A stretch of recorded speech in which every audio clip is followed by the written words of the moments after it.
สวัสดีครับย่างไปเบิ่งข้าวโพดครับ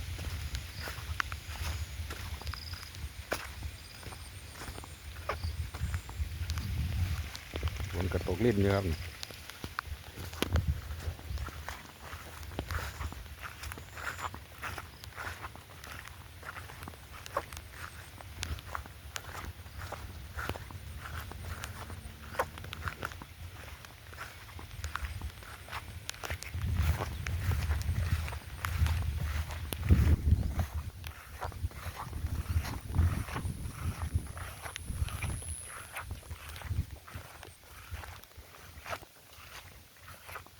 กำลังสีเขียวครับหลังใส่ปุ๋ยแล้วครับ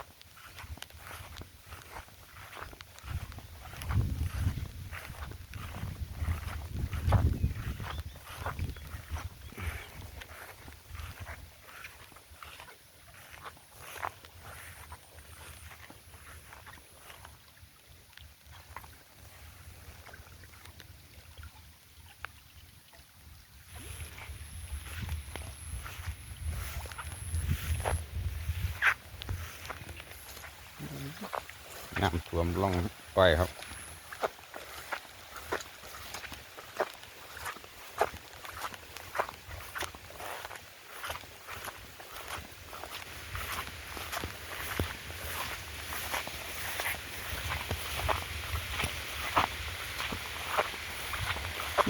ตกแห้งขึ้นเท่านั้นวัน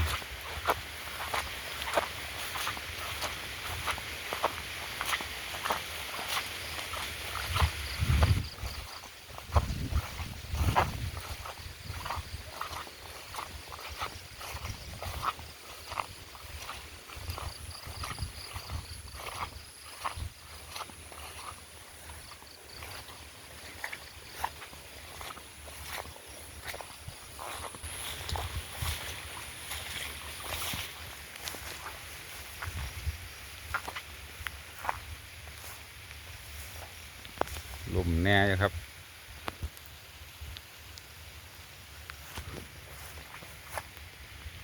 เดี๋ยวใส่ปุ๋ยอีกรอบนึงจังเดียวขึ้นครับ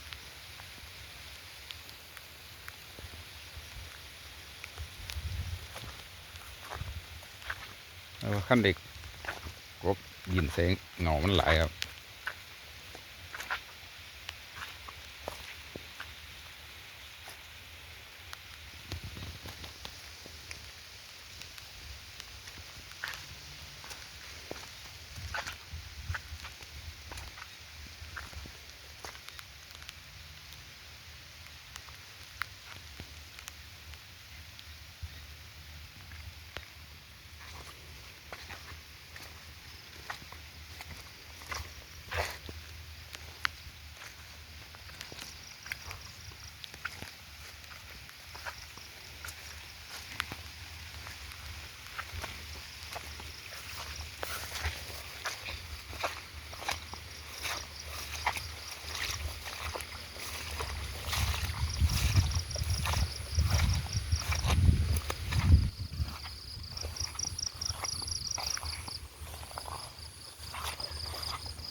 ก็มองมันก็บวกงาไว้เห็นงัวครับ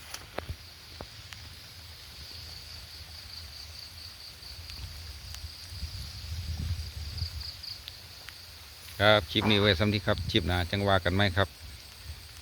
ฝากกดไลค์กดแชร์กดติดตามใน YouTube นะครับสวัสดีครับ